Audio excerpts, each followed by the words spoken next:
Well, good evening and welcome to the Irish column for Sunday, the 11th of August, 2024. My name is Paul Fitzsimons. I'm joined here with Anthony Casey. How are you doing, Anthony? How's things? Good, Paul. Just back from the Fla. A bit rough looking, if anyone is wondering why. Was that in Belfast, yeah? No, Wexford. Wexford, okay. There was a big one in Belfast last night too, wasn't there? I seen the Wolf Tones or something were there. So they're doing their final gig, final tour, I think, at the moment, the Wolf Tones, yeah. Now, the Fla is in Wexford for this year, next year. They'll let them move on somewhere else. I was playing in it myself last night, actually, in the pub. Oh, happy days. And a bit of crack, you know, a few rebel tunes. Yeah. We had the come on meeting on Thursday night. Now I have to say it was brilliant. It was out in Frog's house, you know, and they caught me, you know, but you know what I mean. He says, just get off the train and wait there. I'll meet you in the car park. I says, right, fair enough. So I get the train, jumps on the train here, 2 stops on, and I stops and I'm just about to light a smoke. Next thing he pulls in the car, you know. Happy days. Jeez, that was quick, you know what I mean? So I gets in the car and I'm just clicking in my seatbelt, and next thing he said, what are you doing? I said, no, he said, I just live here. He lives literally on the platform, like, you know what I mean? It's bastard got me nice, yeah, he got me nice. But there was a lot of go on, sorry. Funny, Paul. There's a video of me that I walked out of the pub and we're playing music and the guards all came in, everyone out the fuck, you know, all this kind of thing. And I'm standing there and a guard comes up to me and she says to me, I've reason to believe that there's a few reports about you know, creating a few disturbances and all this kind of thing, you know. And I said, about me? And she goes, yeah. And I said, who told you that? And he goes, well, plenty of people told me this, unfortunately. And I look over and there's 2 guards standing there looking over as well, dead straight, you know. And place is jammers, like it's out on the street. And then I see all the lads with all the cameras fucking breaking their shite laughing, you know. Set you up. I just seen Gavin was set up today as well. I was just looking at a post that was put up earlier by this Ireland Against Fascism, you know, the fascists, you know, them ones, the communists.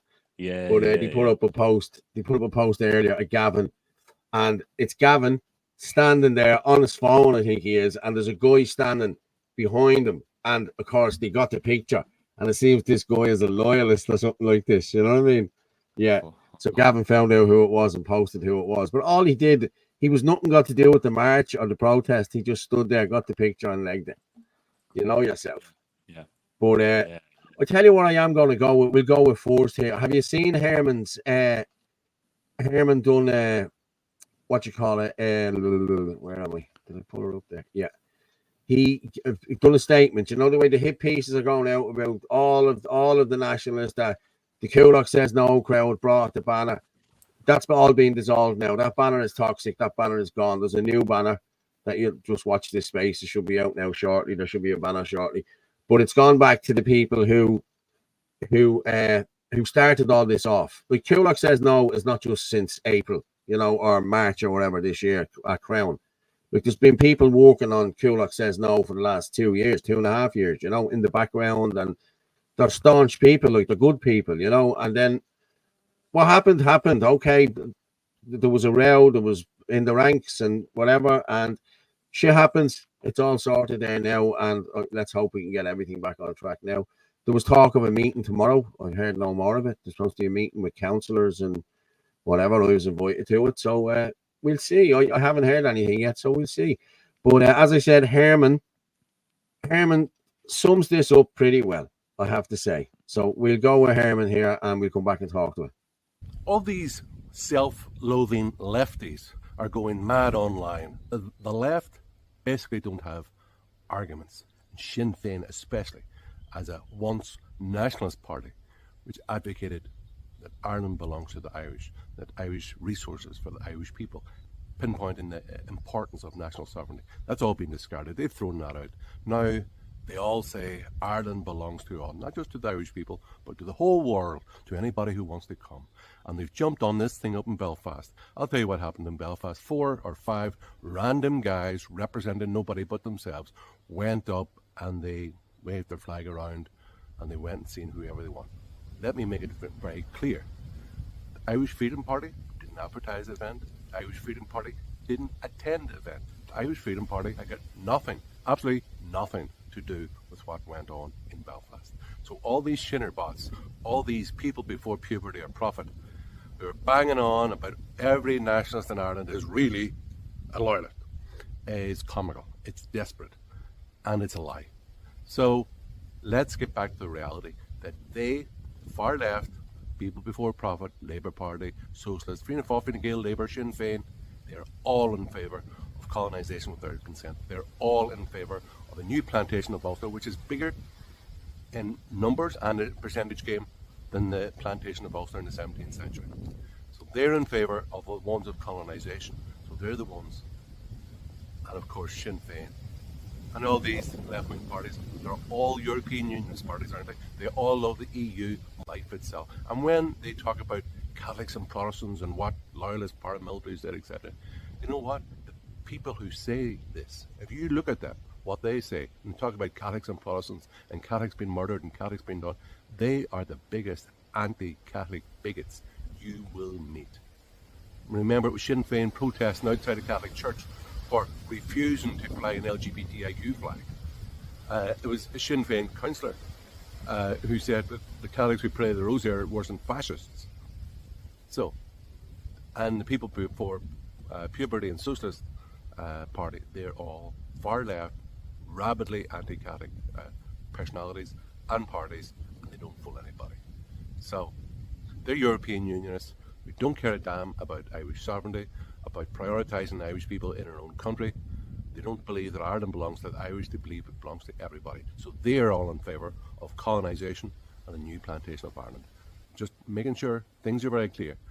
Herman Kelly, and President of the Irish Freedom Party, go to Magadha.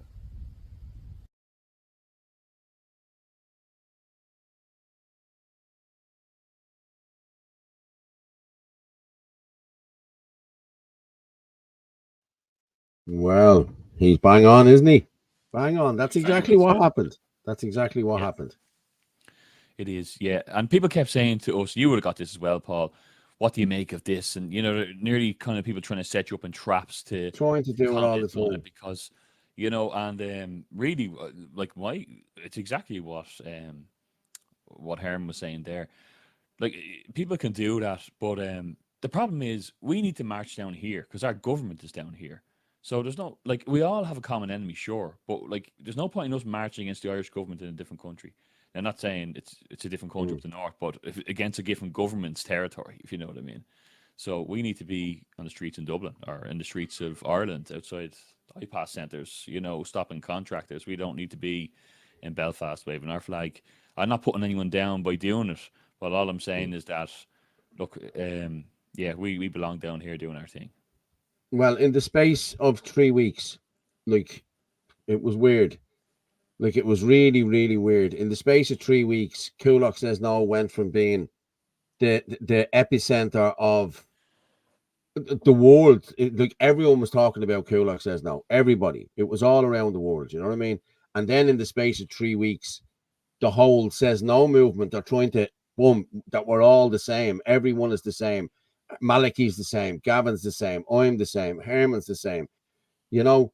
And that's what they tried to do. So that's why I'm fair play to Herman coming out and saying that as well. But we said it here last week as well on the show. You know what I mean? I said it as well, that I had nothing to do with it. Didn't.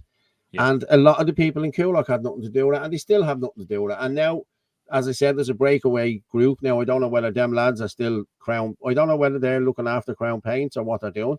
But there is another Facebook group that's been there, as I said, since 2022. They're all the old people, the adults in the room, you might say. And I think that's where it's going back to there now. Because we have to, like, people are looking at you now and say, oh, you're a loyalist. And what? Are you taking the piss? Like, you know, they're putting videos up of you with a Union Jack. There was one there, a Union Jack, and a rat on my head. Listen, man, I couldn't care less, you know what I mean, what you put up. But like, if it's not true, you know what I mean, don't be putting it up, you know, that sort of way. But One you're, sec, Paul. The camera's a bit... come on, you walk away. I'll take you down in a minute. But as I said, yeah, it's everything is back on track now. I think there's going to be a meeting tomorrow. As I said, I'll keep this posted. I haven't heard any more. I was just told it was at 7:00. So when I hear more, you'll hear more. But yeah, we had Dundalk today. We had the good people of Dundalk, and there was a couple of arrests, not on our side, but I have Gavin's speech there as well. I'll tell you what I'll do. I'm going to go with Gavin's speech. Are you back? Yeah, I think so. I'm just going to show. There was someone arrested in Dundalk today, one of the crusties. So I'm just going to show this video. I'll let you have a quick look at it.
Antifa in the dog protesting against child protection.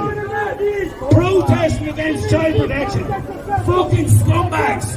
Mad for your children they are, folks. We want to be careful of the people that Antifa are connected to. Fucking scum, yous are scum. Protesting against people who are concerned about a fucking children's school being used to house strange men. Yous are fucking scum. Get off our streets. Fucking scum. Antifa scum. Off our streets. Antifa scum. Off our streets. Antifa scum. Child care. We care. Child care. We care. You're fucking pedophiles. You're faggots. I don't know what he was arrested for. Someone said there the crusty arrest was only to get ahead of the two-tier meme gaining traction in Ireland too. It is, isn't it? It's a meme game and a digital war, and yeah, it's true. It is true. But there's a guy there. His grandparents are from Dundalk, Michael. Well, Michael, the people of Dundalk are trying their hardest here to try and stop this. But when you have the likes of them, like them people don't live. I know I was supposed to go. I was supposed to speak today, and Gavin went up. But they'll say Gavin, he's not from the area. He's up there to show his support. We go to most of these says no protests. You know what I mean? Like, we've been at them all around the country. So to say you're an outsider is like, the people need someone telling them what's going on, and we know exactly what's going on. So they're telling it we're stoking hate and we're stoking this. Lads, we're flying it here. We're up to 400 not there now. Keep it going there. Keep sharing it everywhere on Twitter and everywhere else. But yeah, what do you think, Anthony? Yeah, it's mad how commonplace all this stuff is now, isn't it? I seen they were talking about people being arrested in England at the moment for, this whole thought crime thing. The 4,000 people last year that were jailed for thought crimes, for things that might be viewed as hatred online in comments, and not just what was that movie? Vanilla Sky, was it? Was that the one with the thought crime? Was that Vanilla Sky? No, It was Minority Report, I think it Minority Report. Yeah, sorry. yeah. They hadn't done it yet, but you're talking about it or whatever. You know, they caught them first. But you know what? Oh, maybe you're right. I haven't seen Vanilla Sky, but yeah, like even for retweeting something, you can get arrested. That's bizarre. That's not even your words. You're just hitting the like button or retweeting it, but you're spreading that. And who decides what's hate? This is a big thing about it. Yeah, that's it. The courts. Yeah. And you look at the amount of kids that young fella got 26 months with the tray of sandwiches or sausage rolls, whatever. Did you see that picture of the young fella coming out with Greg's or something? And he had a tray of sandwiches, and it was all over. The meme was, oh, he'll get whatever for a tray of bleeding shitty sandwiches. And he was paraded up there, and 26 months, only 18 years of age. Like, there's one man there as well. He's 65, got 2 years. Come on. Like, this is just to frighten the average Joe Soap from going out and protesting. Like, I'll show videos. It's happening everywhere. Of us going to, like, you speaking in Dundalk or me going to Kildare or whatever. It's to stop people backing these people, to stop any voices that are talking some sense or dissenting voices, breaking through. Yeah, exactly. So, like, look, I know that's the UK, and we're not quite there now, but it's coming fast, and they're talking about it all the time, and no matter what, everyone's against it. I did a video, I'm not sure if you saw it, Paul, during the week about a soft vote idea. Did seen it, did. The likes of that EU pact or just hate speech bill. That you can guarantee that nothing's going to happen. See, my face keeps popping up behind me. It's a bit fucking freaky. Is that to catch me out there a few times? It's haunting me to think. I didn't know what the bleeding hell it was. I was going to say it to you. Is there a ghost there behind you, Anthony? I was trying to get you on the QT. But, the hate speech, any of these bills need to be put to the people. The EU Migration Pact, that was scandalous. It wasn't put to the people. And they might say, oh, it's not put to people because of it costs so much to the state. Then do a third-party state app. People put their PPS number and let them vote from the convenience. People with mobility issues. Exactly. If you don't want to be organising everything. It's an idea we need more control. Like, we should be dictating all these laws. Like, the government's there to set up to serve the people. That's what it's for. It's ridiculous. I don't know. But they have us brandished as the anti-immigration. We're an anti-immigration party. We're not an anti-immigration party. We're a controlled... we need a controlled immigration. That's what it is, and we're not getting that. So we're, it's uncontrolled immigration. That's what that's what I'm dead set against. You know what I mean? Me too. But it's not even immigration anymore. That's the thing. This isn't immigration anymore. People aren't immigrating here because let's decide to go to Ireland. It's because Roger Gogorn put out in all these different languages the benefits they'll get if they come here, and there's a bigger plan there anyway. But these aren't people who are going working that. We haven't been complaining about anyone from Eastern Europe coming here with their family working or anything. This is about putting 280 men into a village of Dundrum that have 150 Irish people. This is about a 10-year record crime height. This is about a record homelessness crisis in Ireland. This is about our housing crisis, unaffordability. People, it's not immigration anymore. It's invasion. It's I don't know what it is. It's the destruction of Europe. There's a video there I actually thought was great.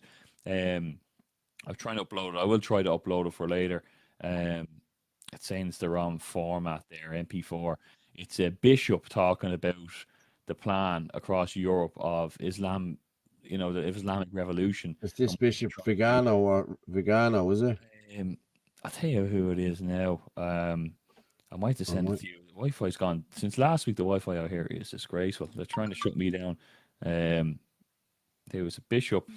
No, Schneider. I wonder if I send it to you, maybe, Paul, you might throw it up in the bit or something like that. It's a pain. But I'll try to get it up anyway. That looks like a lovely cigarette. Listen, if Joe Rogan can smoke cigars, Fitzy can have a smoke. You know what I mean?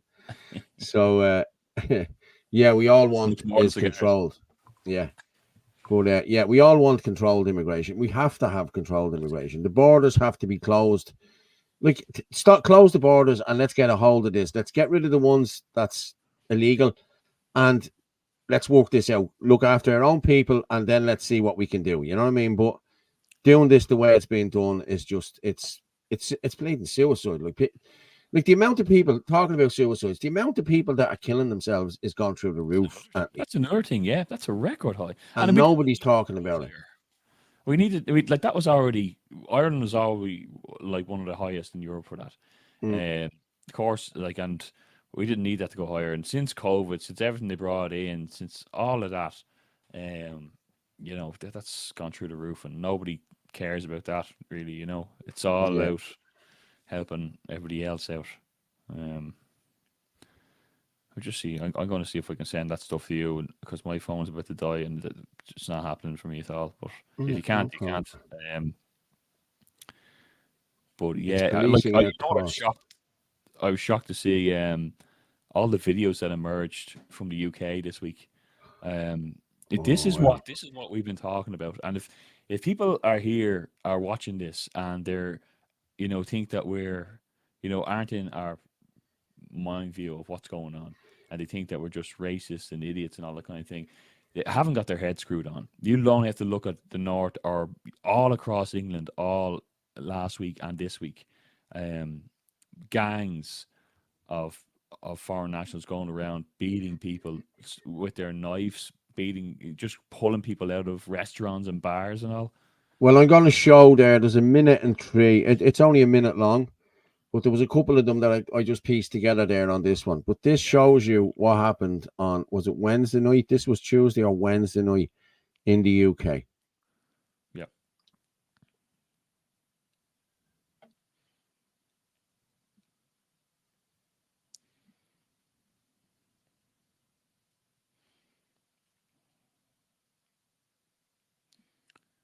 That's mental, isn't it? Look at that. Crazy. Now, I think I heard that them lads were coming back from a football match, so whatever that was or something. But they had turned on them before the match as well, I heard. Right. But that's basically it. Jesus, Anthony, that's frightening behind you. But yeah, I think it was a football. I don't know what that was, but I have another one there as well from hang on, I'll just see where it is there. Let's see if I got it there. I have a few real quick clips because there's one or two particular ones that were very shocking. This one here now. Yeah. Go on, no, sorry. No, go ahead. I think this one is just you had one there from last week as well. Muslims in the UK. Was that the one from last week where they were telling the copper, "We'll police our own area and we'll do this." I'm not sure which one it was. If it's there, here's this one here now. Watch this one.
Like, that just beggars belief as to the way the two-tier policing is done there in the UK. Because, like, we all saw the videos from, was it Monday when the kids were killed? God bless the kids. It was disgraceful. But was it Monday? And Monday night then, the police moved in. Okay, they were all white guys, but there was a couple of Muslim guys in that crowd as well. You know what I mean? There was that were outraged and everything else. But then you had the breakaway little groups and that were throwing the rocks and throwing the bins and doing what they were doing. Listen, you get that everywhere. You know what I mean? That happens all the time. You get 1,000 people in one place, you're always going to get a few scrouts that are going to throw shit at the police and do whatever they do. It does be provoked most of the time, but sometimes it's unprovoked. You know what I mean? But you're going to get that. You know what I mean? And then they moved in. But then the next night, the Muslims did it. And the police walked away and left them. Like last week in Leeds.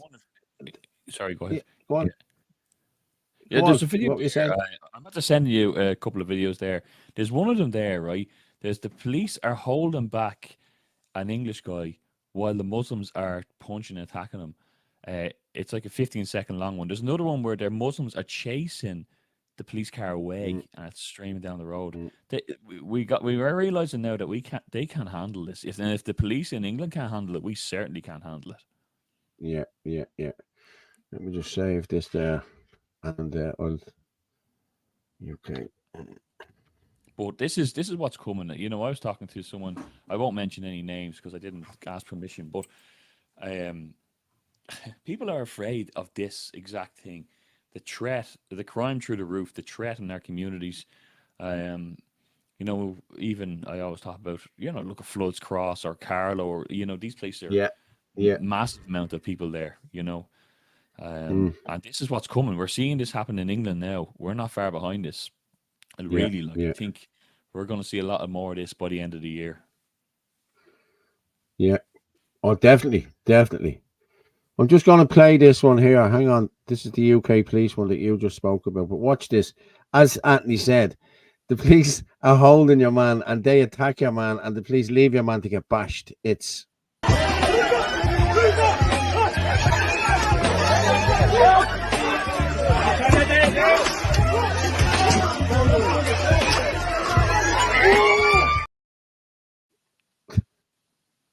Why aren't they arrested? No, seriously, like it's not being racist to ask that question. Like, you know what I mean? Like, why are they not being arrested for this? Yeah, it's crazy. Like, you know, they're not even turning up. Like I saw on Monday, the last Monday, Tuesday, the videos of them going all through in place, and it happened Tuesday and Wednesday as well. And they said they're out here 2 hours now, and there's no police anywhere. Yeah. What's going on? You know, they're taking over the streets. There's a video there as well, Paul. I don't know if we've shown it. There's a young lad running down the street trying to get away from them, and there's a working man that's working on the roads, and he jumps into the little gully. And they're standing on him. They're standing on him. That's in one of the videos I sent you as well. I don't know what's going on. I can't upload it there to it. Sorry, I'll sort it out. Shocking stuff. And they're going into pubs or restaurants. Like, this is coming, you know? Yeah, I know. I know exactly what's coming. What do you do when the guards don't, and your government just can't protect you anymore? This is why it's important to vote. Everyone's saying that, you know, voting is done. It's not going to help anything. We've one last chance at this to take back a bit of our own strength. And we can do it if people get out to the voting booths. Voting didn't work last time because a lot of people didn't vote. There's a bad turnout. This is a big one because I don't think by the time the next one comes around, it's going to be too late, really. Yeah, I think so as well. I have Miss Donoghue there on the collar up there. Stuff dressed in black like the army, see it? Yeah. Hello, Orla. How are you? Hi, Paul. Hi, Anthony. Hi, Anthony's ghost. Yeah. Anthony, I was just thinking, this is what you get. This is called karma. This is what you get for slagging me off about being the Japanese correspondence. Oh, I know, yeah. And now, since then, you're having all the internet problems. I know, yeah, you're not even messing with me. They must have found where I am. I'm on off location. I had to go up off the grid to try and survive. And they're about to find me. I had a meeting the other night with, and I did it in here. We did it in here. There was 8 or 9 of us in it. It was brilliant. Now I have to say, the first night it was great. Second night, Jesus Christ, man, the amount of gremlins. It was weird. I thought someone has to be doing something here. You know what I mean? Because it was dreadful. Everybody's sound was shit. You know, it was. Guys, we're smashing this there. Keep sharing it out there, please. We're getting a good few there. Do you want this column? Yeah. Do you know what thought came to my head the other day when I was watching all the riots and everything in England? Was the amount of men going around with machetes. And you're just thinking, where are they getting all the machetes from? Yeah. There's a video of that as well. This is the ironic thing about it. There's someone from the far left, I don't know who they are, they're in England. They're talking out loud saying about the far right and how dangerous they are. Yeah. While they're talking, there's a man standing there, the Foreign National, with a sword behind his back. And it's like, while she's talking about the dangerous far right, it's like it's so ironic, but at the same time, it's exactly what's going on. It paints the whole picture of what's going on. These things are right in front of their faces, and they can't even see it. The danger is right staring in the face, and it's like somehow I'm trying to be as nice as I can about this, because to me it's just I'm losing faith in people here. You know, these people who are saying this stuff. It's like how blind can you be to this now at this stage? It's ridiculous. You're destroying the country, and you're giving the thumbs up for all the people who are lining their pockets by doing it. Ridiculous, And there was even there was even a clip on Sky News where there was a man standing there, and you could clearly see the machete, down by his side. Like, you couldn't, and that was Sky News. Yeah, I know. But and then they tried to do that tires in the same video. They tried to do that tires, but they didn't. They got away in the thing. But Sky News were sort of playing it down instead of saying, "Listen, this shit happened." It's like what happened during the Summer of Love. Do you remember in America in 2020 where they were burning businesses, $20 billion worth of damage, but they were mostly peaceful protesters. You know what I mean? Mostly peaceful protesters, and the place on fire behind them. You know, come on, lads. And then you look at our media, the way the media ran with this whole bullshit story that the loyalists and all the nationalists are all together and all in lockstep together. You know, it's just, if people can't see it for what it is, we're Donald Ducks, mate. I'm telling you now, because people have to see this, what's going on now. You know what I mean? You couldn't go onto Twitter without all the videos being on. Like, I mean, you literally could not miss them. They were everywhere because there was such an amount of them. I mean, if people can't see it by now, I'm sorry now, but it's just, it's ridiculous, unless you don't have a phone. I mean, they were everywhere, It's true. It is true. People saying organising each province, county by county, community. They're afraid to arrest them because to prove the arrest is not racially motivated. I agree with Anthony. You have to vote at next election. It's not hard to do. No, we need to. This is it. We need to get this done. If they can get machetes, what else can they get? There you have it. You know what I mean? Listen. Address this last one here. Sorry. Go ahead, Paul. Sorry. Go on. No, you go ahead. How are a nationalist party going to help us against a new world order, or one world order?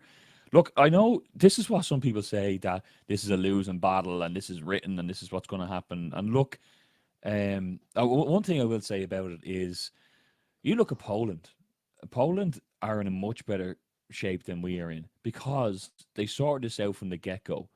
There's not to say that the Irish, if we got good people into the government in Ireland like they did in Poland, that we can stop this from happening. Ireland has been pegged as one of these places that has to have, has to be the first in Europe to do this, that, and the other, and we're completely corrupt in our government system. So you can definitely stop this from happening to your own country. Let it happen elsewhere. Like, there is countries doing it. We just need to step up and fight back. It's just that difference of having people in government that's going to turn around and say, no, I don't agree with that. and take a stand. It's the same as the councillors. If you have everybody agreeing with everything and on the same wavelength, and then you throw in a few decent people saying, no, I don't agree with this and I'm not going to stand by this, there's where your change happens, because they're not getting their own way all the time. Yeah, it's true. And this is exactly the same way as this whole Kulak thing has panned out, because all the yes men were invited to a meeting, but the others weren't. You know, the ones who opposed it and the ones who had to live in the area, they weren't, they weren't privy to what was going on. You know what I mean? And now, as you see, the rest is history. Now, what happened a week on from that? You know what I mean? But listen, it's all coming good now. It's all coming good. So, yeah, fingers crossed. Yeah, exactly. Do you know, because actually I was just listening to Herman before I came on. He was on Space, and they were actually discussing that about how much change would come about if some of us got in, and that's exactly what they were saying. Do you know, and it does make sense. Instead of having everyone just going, oh yes, yes, yes, you'll then have some people going no, and no is a very powerful word. We should use it more often. Yeah, it's true. It is true. Hold on now, Anthony. You sent me over. I'm going to play that cardinal or whatever his name is. Okay, I'm going to play him first, and we'll come back and talk to that. Your Excellency, would you share your thoughts on the future of European society if the Muslim population continues to grow and expand? Yes, this is very serious. Now we are witnessing an invasion. They are not refugees. No, this is an invasion of mass Islamization of Europe, which already went on for at minimum 50, 60 years, Islamization in Europe. But now it is in mass. It is very evident. And so this is a global political agenda by the powerful of the world to destroy Europe culturally and religiously. I mean, to destroy Christianity ultimately in Europe, with the help of the massive Islamic population. And I was reading recently an article of a sociologist who made a calculation that maybe in 30 or 40 years, when it's now going on, so the majority of the population of Europe will be Islamic. Europe will be Islamic when this will go on, because the European people have almost no children, 1 or 2. The Muslims there, they have 5, 6 to 10 children, and so it is. You can only make mathematics, and then you can see that they will be in the majority. And so maybe it is a permission of God that then the church, being surrounded by an Islamic society which is not tolerant and which will not be tolerant, and then the Christianity in the church will be maybe purified with this. And the purification is good also sometimes. What do you make of that, Orla? Well, he's not far wrong. Definitely not. And I've always believed that I think this is a huge battle between good and evil as well. What's going on between God and, you want to say God and the devil? I think there's an awful lot of that going on as well. Paul, I sent you a picture earlier on today with our lovely Pope in it, and I thought it was quite interesting. It was what I was talking about last week. Okay. And I think this speaks volumes. I haven't seen this one.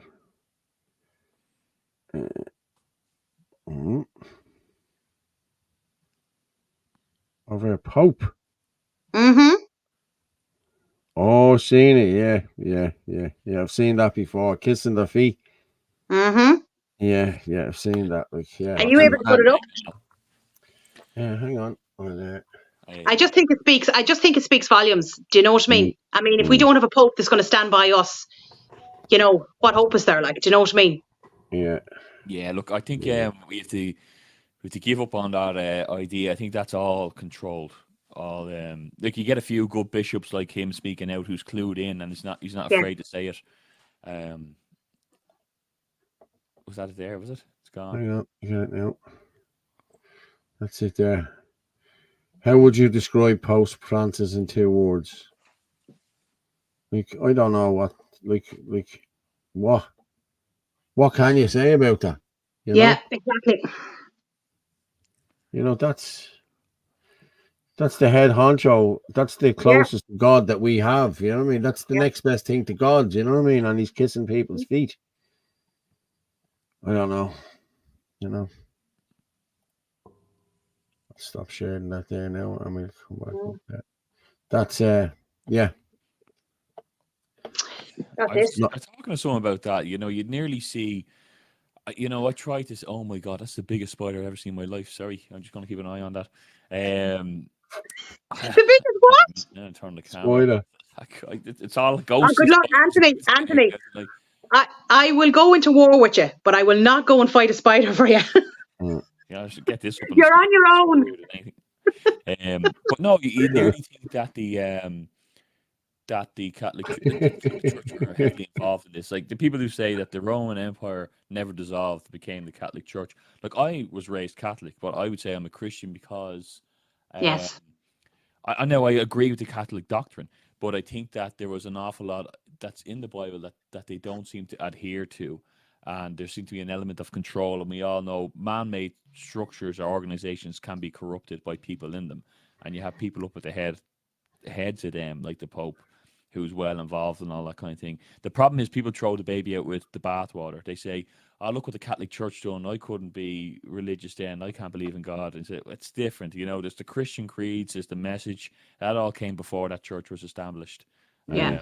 So I think it's not something to lose faith over at all, because you know, it's when you need your faith. And if people can realize that, it's funny. I walked out to. I was at the Flag Hill the last 2 nights, and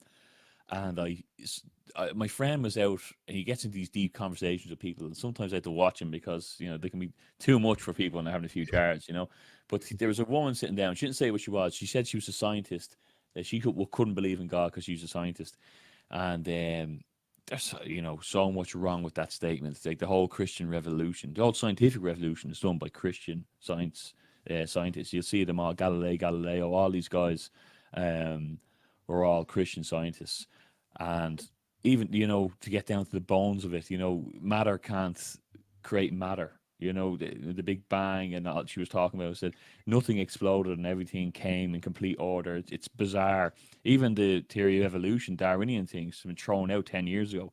If you look that up now, they don't say anymore we come from chimpanzees, and they don't say any of that stuff anymore. That's all been blown apart. And the origin of life studies, the longer they go on with it, the further it gets away from simple cell evolution. It's science is very, very far from what it used to be, from atheism, and because I think atheism is a religion, it's a propaganda, and it's all part of this. This is why they have the PC stuff now. They're making people docile. They're taking the moral good out of people. They're replacing these people's belief in God with ideologies. Like, when did the LBTG thing take over the world? You know, it's in every brand. It's in the World Cup. It's on every street. Everywhere. You know, bizarre. In the GA, it's everywhere. It's even like on your Spar, your supermarkets. It's everywhere. They're trying to make that the god of the times. You know, for sophisticated people. That's what they're trying to do. That's kind of like, you know, what's really lacking is wisdom. That's what we're missing these days. And wisdom came for them old books, that them stories survived thousands of years because people got something from it. But and we need our faith now, because, like Orla says, there's certainly, you'll see it. You know, you'll see it over, you know, Paul's neck there. You'll see it over mine. You see it when Dara was talking. You see it at all these protests. You see an Irish flag, and you often see a cross. I see people wearing them. People have these common symbolisms, you know. The only thing I put above the Irish tricolour is the cross. You know, the two of them are lifted high. That's it. Are you okay there, Anthony? It's like watching a bit of a horror show. Whatever. No, I swear to God, I've never seen a spider this big in my life. And then, will we send over help? Yeah. There's no radiation around there, is there? Like that? He's gone. So I just next week's show, Anthony will be like Spider-Man. Did you see that? I'm going to just play this thing here. This is an AI generated conversation between Elon Musk and Keir Starmer, right? Very funny. It's only about 30 seconds long, but it is funny, you know what I mean? There is not going to be a bloody civil war in my country. Oh, for God's sake, here we go again with this fucking shit. Oh, just bloody shut up, will you? Look, Elon, if you don't delete those ex-posts, I'll have no choice but to label you a far-right thug. That's not too bad. I was expecting worse. Wait, what? Yeah, I mean, it kind of makes me sound badass. Elon the far-right thug.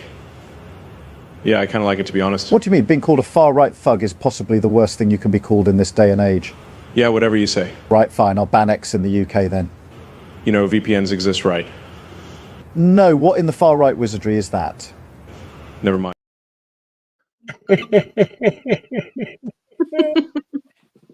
VPNs exist, and they exist for this reason that you can again, and they don't know what country you're in. And hey, listen, there's a way around everything. You know what I mean? There is. He has made it easy for people to do it too, and most of the VPN companies are nearly free now as well. You know what I mean? So hey, it's brilliant. Like, you know what I mean? But the way they're going after Musk is it's ridiculous. Like, you know what I mean? And after see they tried this as well with Gavin, with Michael O'Keefe, with Ferg after the Dublin riots. You know what I mean? The so-called Dublin riots. You know what I mean? Like, I've seen the videos. I've seen the videos of windows getting broken and cars getting set off for. It was just like, you see it in the UK. The UK, they leave all the cars there when the white lads are protesting, the English lads, but they move all their shit out when the Muslims are protesting. Why is that?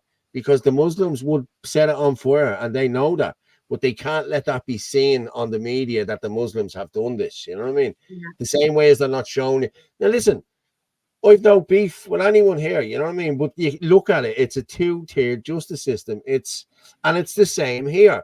Like 3 weeks ago here, there was a video posted up on X of about 300 Muslim men and women walking around Coolmoyne. Not one guard. Why was that? You know what I mean? Whereas you have 300 Irish men with flags, with Irish flags, there's a riot squad is there. You know what I mean? Like, it's just, you know, if people can't see this now. Can we get that granny to join the IFP? Yeah, my 2-year-old granny is a far right thug. This is it. This is the people are calling far right thugs. I know. I actually love the comment. You see the comment there a minute ago? I just was laughing at it. What is it? What was it? Forget LGBT. What is it? I want a BLT. Forget LG. Yeah. That's it there. Yeah, that's very good.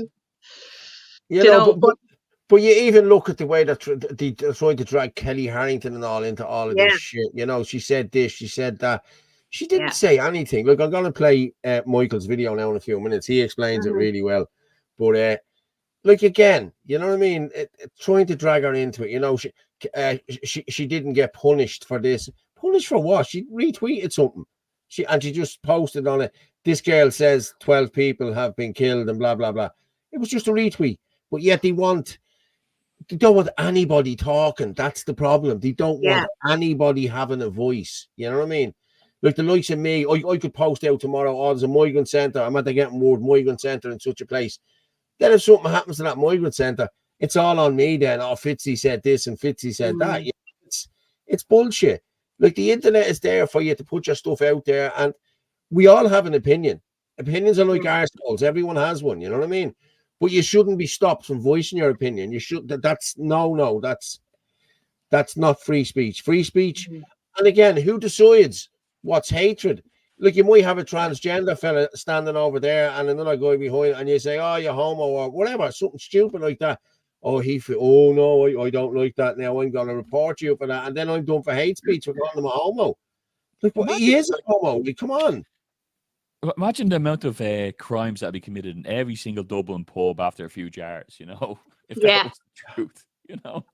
I'm going to be honest with you. Anthony.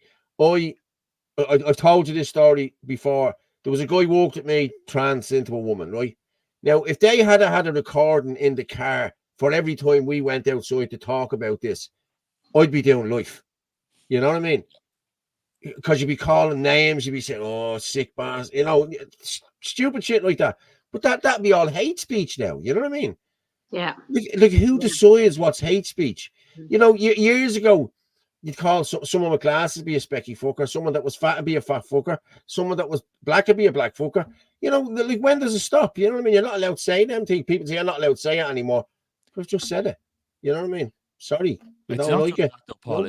It's actually dead naming apparently is a crime. So yeah, if you knew, I think Joe Rogan said this. If you knew someone for like your guy that you used to work with, right? If you knew him as Doug for 30 years and then he transitioned, and you call him Doug a few months after that, that's dead naming. Your ex account gets banned for all that, even though that's who you know him as or whatever. You know, so it's nonsense is now what rules the world. Bizarre stuff, you know. But it'll be the amount of people as well that'll make up nonsense and say that somebody said this about them and that about them. Say you have a relative or a friend or an ex or whatever that doesn't like you, has a problem with you. They can easily just tell a lie and say, oh, you called me such a name, or you called me this, that, and the other, or you said this, that, and the other. Like, do you know what I mean? That'll be used. That's what happened over in Scotland. And wasn't it the first day there was over 4,000 complaints? And remember I was saying a couple of weeks ago about the poor granny that the police called to her house. And there was an argument over the height of a hedge, and the neighbour complained about her. Like, she was a grandmother, like. Do you know what I mean? But again, it was just a petty argument where the neighbour just obviously told a few lies and got the police up to the woman. But like, that's what's coming if this comes in. I don't think people realise how serious, you know, this is. They don't. Mickey Tip, he says, you know, it'll be like China. It's modelled on China. This is what's coming. It's modelled off the WEF, you know, embrace China's social credit system. They have signed the Agenda 2030 to the UN, who signed it into the EU. That's not, you can go and look that up. That's what is happening. That's what's going to happen. That's why the currencies are collapsing, because that's when they want to usher it in. None of this stuff is coincidental. So they, and you know, that's what's coming around the corner. That's what the 2030 thing is about. That's why we're importing most of our beef. We don't know where our Aldi meat or any of that stuff comes from, most of it, you know.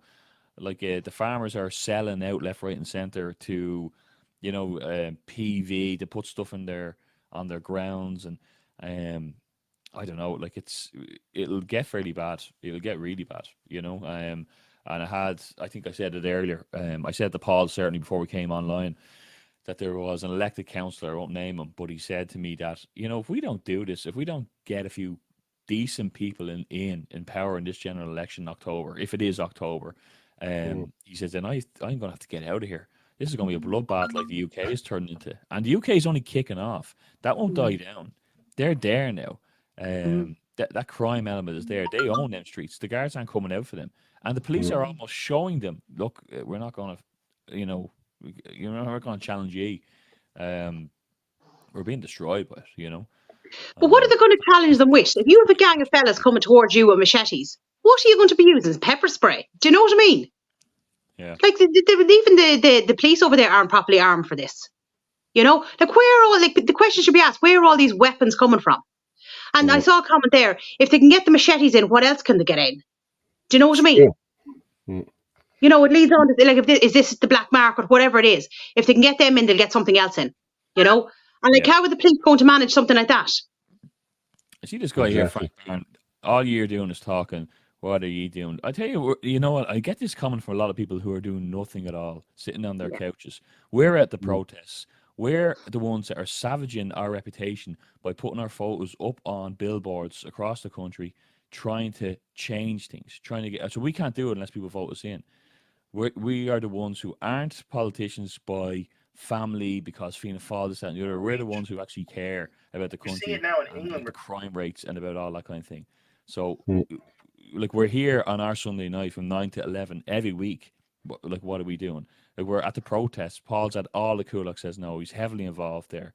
I've been down in Floods Cross and Kilkenny. I've been in Kildare. You know, I regularly make ideas and pitch them to everyone about new laws that we could bring in, and that if I got the backing, I would help bring in if they think it's good ideas. We're being proactive. That's what we're doing. Yeah. A lot of these people say, what are you doing? All you're doing is talking. So, hold on a second. That's what we're doing. But we're talking, but look how many people's listening. And then people will listen tomorrow as well. You know what I mean? All we're doing is putting the truth out here. That's all we're doing. But if everybody just did a little something, like if everybody just did something, whether it be sharing, whether it be talking to friends, whether it be joining a party, whether it be whatever. Like, things would quickly change if everybody did something. It doesn't have to be a big, a big thing you have to be up doing, but just even something small. But like numbers, that's what happens. Like, the more people. Anthony, I'm going to play that Joe Rogan video there. I have it here, so I'm just going to share the screen here. Okay. It'll save me downloading it if I just share the screen. So, cool. Entire screen. I need sound as well.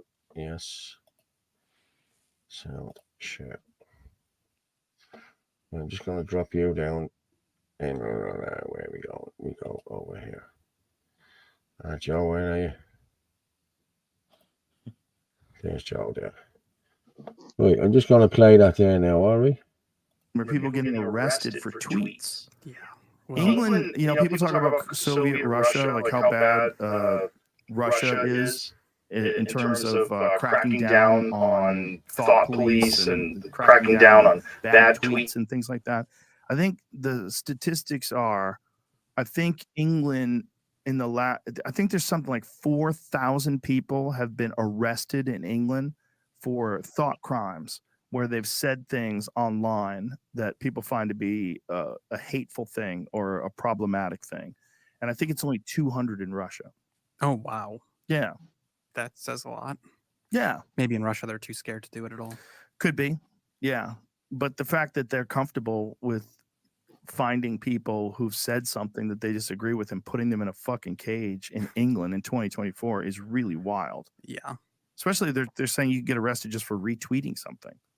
The offence of incitement to racial hatred involves publishing or distributing material which is insulting or abusive, which is intended to or likely to start racial hatred. So if you retweet that, then you're republishing that, and then potentially you're committing that offence. And we do have dedicated police officers who are scouring social media. Their job is to look for this material and then follow up with identification arrests and so forth. So it's a really, really serious. People might think they're not doing anything harmful. They are, and the consequences will be visited upon them. And here's the problem with that. Even if you say, yeah, well, people shouldn't tweet hateful things. I agree. They shouldn't. But who's to decide what is a hateful thing? That's the problem. That's subjective. The problem. It's very subjective. And it still shouldn't be a crime.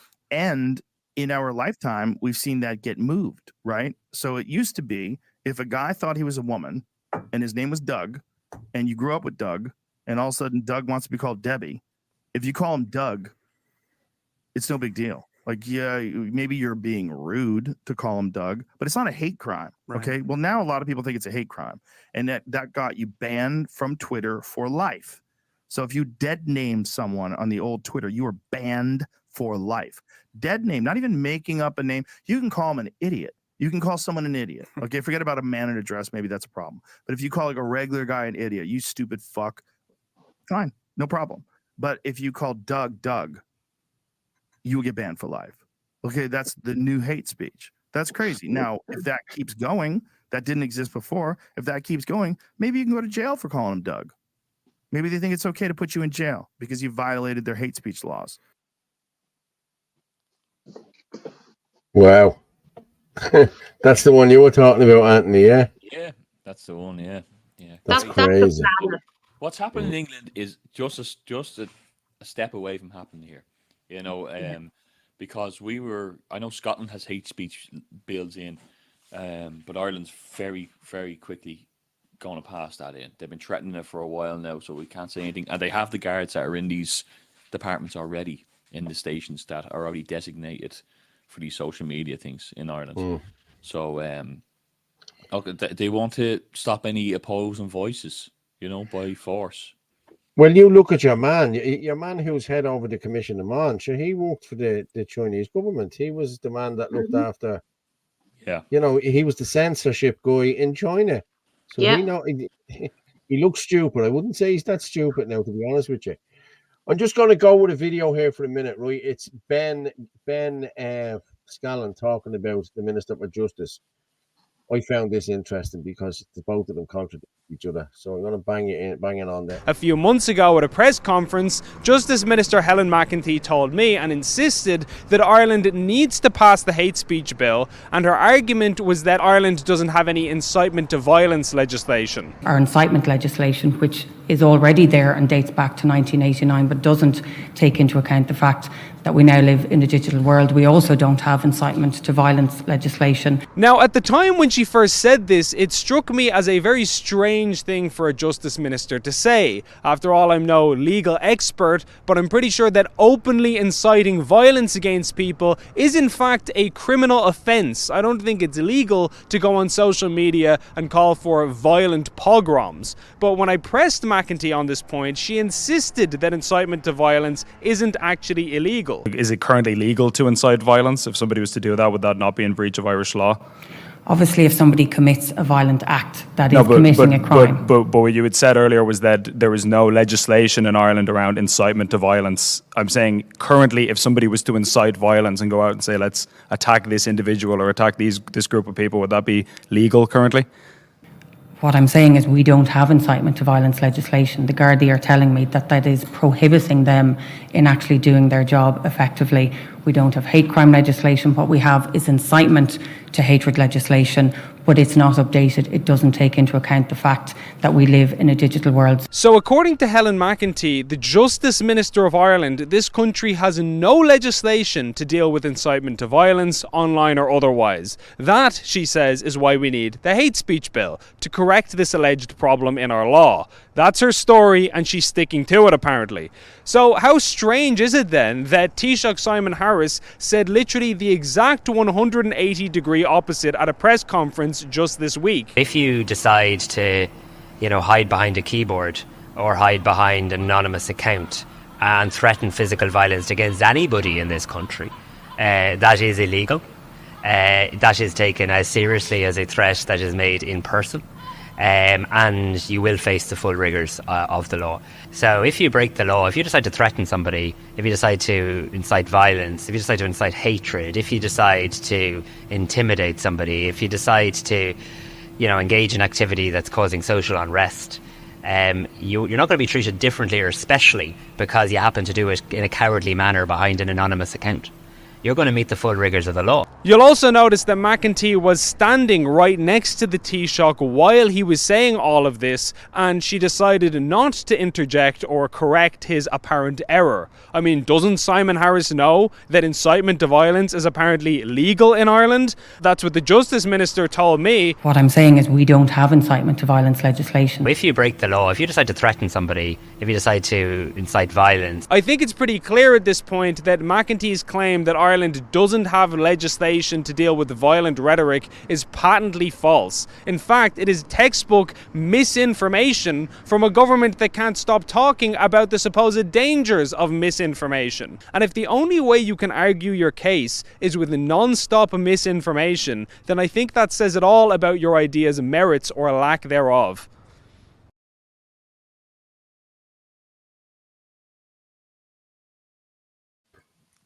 Hang on there. Hello there, Herman. How are you?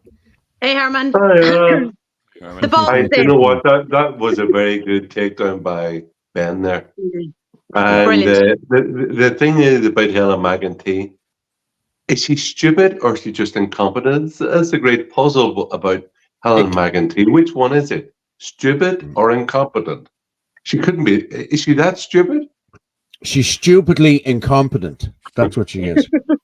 Yeah. Come on, everybody knows there's laws against incitement to violence already on the books, and the whole thing about this anti-free, and always be careful about our own language. It's we must name, claim, and tame language ourselves. Do not concede to the left by using their language. We always use our words and our language. So it's anti-free speech legislation which has been introduced.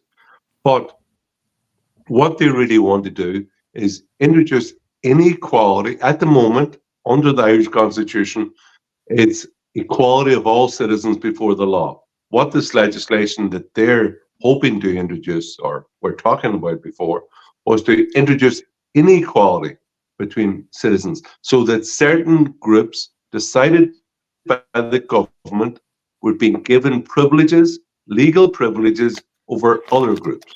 Inequality. And it's about destruction of the basis of the legal system, that all citizens are equal before the law. And of course, it's not going to be people like me and you, Paul, just normal, good-looking Irish guys who will get privileges. It's people from Afghanistan, Pakistan, Somalia, you know, the one-legged blind lesbians from like Mogadishu. They'll all be getting privileges that lovies like me and you will not have. No. I was talking to a guy the other day who still isn't getting social welfare. You know what I mean? From months he's waiting, like, you know what I mean? And he's still waiting. Yet these guys can come in and get a PPS number within 3 to 4 days, and they have social welfare on Friday. You know, they have a medical card if you're Ukrainian. You know, the Irish people get nothing here. We are means tested on everything that we get off the government. Whereas they come in here and they just get what they want. You know what I mean? They get leap cards, medical cards. Free stuff whatever free stuff that they want at our expense. We're the idiots getting up, going to work every morning to pay taxes to government. Like this whole the social contract. Like the thing is that the welfare system is predicated on a sense of social cohesion. The left are actually, with this mass immigration, they're cutting their own throat, because people are willing to pay taxes to help people who are unemployed or sick or old, because they feel a sense like the nation is the extended family, right? And so when people down the road, same nationality as yourself, they lose their job, become sick, become old, decrepit, or whatever, they need help. People pay taxes. They're maybe not happy. Who's happy to pay taxes? But they're willing to pay taxes to help people who are sick, unemployed, etc. But people think, but why would I want to get up in the morning, go to work when it's cold during the winter, to pay taxes to like Ahmed from Islamabad? Why would I want to do that? Sorry, I owe that guy nothing. Why should I pay taxes to government to pay for this guy's family? I get up in the morning to help my family and pay taxes to help my neighbor who's sick or whatever, but not some random who just got off a Ryanair flight. Mass immigration will undermines a sense of social cohesion, a sense of national solidarity, and that is the basis of the welfare system. And once that breaks down, well, I'm not paying taxes for some Joe soap from Islamabad. Somebody posted there, look, Noel Boylan was threatened on the phone by a guy saying he would shoot him. The Garda did fuck all. Okay. I don't know. I didn't hear anything about that. Did you hear anything about it? No. Well, during the European election, the Pope Mobile or the Freedom Chariot, the Herman Kelly battle bus, this far lefty lunatic woman, probably in her late 30s, early 40s, maybe, got out of a very nice Jeep and sprayed the back of the battle bus with spray paint. I took it to Gardaí in Navan, spent about an hour, and sent this guy by email, photographs and explanation. Haven't heard since. So it seems to be political violence is okay if it's in a direction in which the government are happy with. So what they're complaining about in Britain about these two-tier policing, two-tier justice system, seems that what has happened under Drew Harris and that idiot Helen McEntee is a politicization of the Gardaí and the legal system, and it's extremely, extremely dangerous and damaging to the social cohesion and the legal order. What's bizarre as well, they seem to have set it up that way. Like Roderick putting out them tweets in all different languages. No, he's the twit. He's the twit. He does tweets. He's the twit. Yeah. But he must have known this is going to cause uproar. You know, you nearly think that they're trying to bring civil unrest between everybody on the streets. You know, bizarre to put out them tweets to incentivize while we had a homeless and housing crisis. I believe somebody just posted there. What's the first plan of action as soon as you get in, Herman? let's get TDs elected first. Yeah, exactly. But I would say on that point, Anthony, that I have read in the press that that even the civil servants were warning him not to do that. That it was very, very dangerous and misguided to do so, and he wouldn't listen. He plowed ahead and did it anyway. And it just shows that, like, he is radically, ideologically, extremely radical. He was the guy at university, I believe, he's published a paper about the whole transsexual issue. How to make it, I think, was the legalization of the gender recognition stuff. He wrote about that long time ago, I think 15, 20 years ago. He wrote about that. So that guy is ideologically extreme and dangerous, and he doesn't care. He is all for mass immigration. So, hey, it's not his money that's being paid for the accommodation. It's not Roderick O'Gorman's money that's paying for all this welfare, medical cards, etc. It's taxpayers' money, and he is ideologically, he hates Ireland, he hates their social cohesion, and he's happy to destroy that so he could rub our noses in diversity, as he said during the under the Blair years. Isn't Helen McEntee's husband? Oh, good. Paul's gone. Paul's gone. I'm back. We can play now. We can say what we want. I listened to the recording back. I'll hear the recording. And anyway, did Anthony Spider come over and get you? Did he, Paul? No, I tell you what I'm at to do. I'm at to going in and getting a cup of tea. And I'm going to give a little plug here for Barry's Black Blend. Have you tasted it, anybody? It's the bomb. No, I don't like tea. Oh, you haven't drank coffee now in a week and a half. But I'm back on the tea. But Barry's Black Select, it's the bomb. I'm telling you now. Yeah.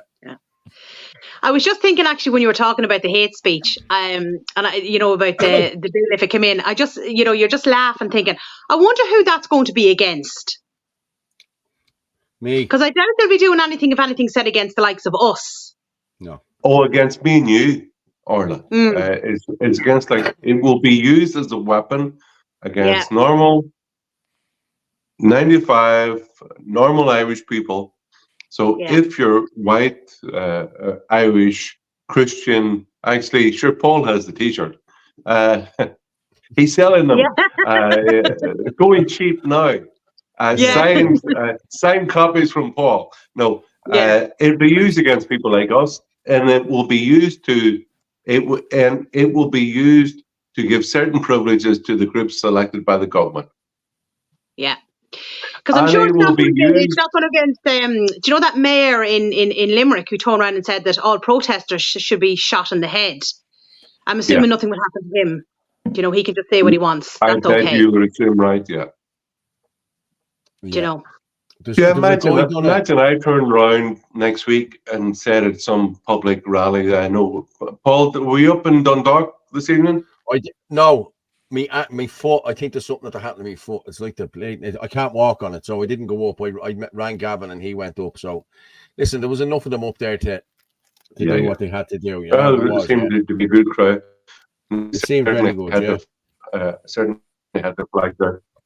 But no, it will be used against us, Irish people, and it will be used as a battering ram by the government, not as a baton by the government to slam us over the head as best they can to silence us, to get us off the street, to stop us writing, putting stuff on social media, communicating with people, because they know their ideas are stupid, they're dangerous, and they know that really if you give the people an alternative view, and a way of us here just speaking, the four of us speaking, other people listening. I believe these views. I hold the express these views to other people. It gives them confidence to speak to their friends, neighbors, and family. Exactly. And enunciate views which 30 years ago were the belief in right to free speech, right to private property. These were universally upheld and respected 30 years ago. They weren't even questioned. Now the very basics of our, what you might call a liberal constitutional republic, are being undermined by our own government. And the prostitute whore media that we have in Ireland, which is so left-wing and extremely dangerous because it's so authoritarian. We saw during the lockdown that how the media, how it just flipped like that at the behest of the government.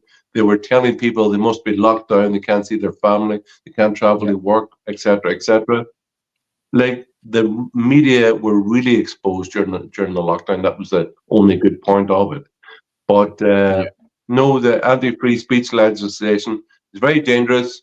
It's been made clear that it's completely unnecessary, and it's just a political weapon to silence people like me and you, Orla. Yeah. Yeah. Well, actually, it might work. Paul, did you think about it? It might actually work for you to stop you cursing. I doubt it. Trust me, man. Trust me. It wouldn't be strict enough, would it, Paul? Sorry, Anthony, what you say? I'm just saying to Herman, did you see we were talking about the videos from England of the gangs roving around? He seems to have issues there, I think. But you know, the ones we were showing, there's even more, wasn't there, Paul, of few scary 10, 15-second videos of people ducking and diving everywhere they went. I'm gonna pull one up here now. But that's the problem as well, is that there's, you know, they can make threats as well, and there's no warning for them. Or it's clearly about anyone who's anti-government narrative. That's who this legislation's for. Did you see the video? Yeah. I'm not sure when it was from. It was up on Twitter, and it was I think an African man, and he had like powder all over his face, and he had the green glasses and the shamrocks and all that. And he was impersonating us. I am white now. I am white now. Yeah, I seen him. God, show you. We're not even going to show it. But if one of us did that, there'd be holy war over it. Well, I'll do it next time. I'll do blackface. We'll see what happens. Yeah. I'm just didn't Justin Trudeau in Canada get into trouble about that with the lefty?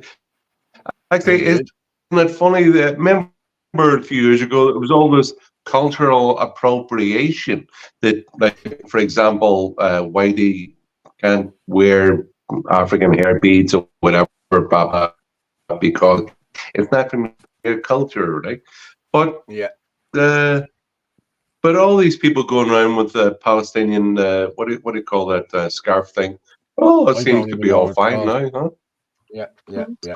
Transsexuals, whatever, like men dressed up as women. But sure, these guys, cocks and frocks, can walk around dressed as women, and that's not offensive, like, to women about appropriating someone's not only culture but sex, or like gender, dressing like a woman or whatever, speaking like a woman. That seems to be suddenly all this thing about cultural appropriation seems to disappear. Yeah, exactly. So I'm trying to do my best. I'm gonna go South Park voice there. I'm gonna go with Gavin from today, right? Just to play this video. It's only about 2 minutes long, so I'm just gonna see what he had to say. I heard it already, but I want everyone else to hear it. Brolly, everybody knows what Joe Brolly doing over in Thailand. Joe Brolly deleted a tweet that said that he would do a character reference for a child molester if it was a friend or a family member.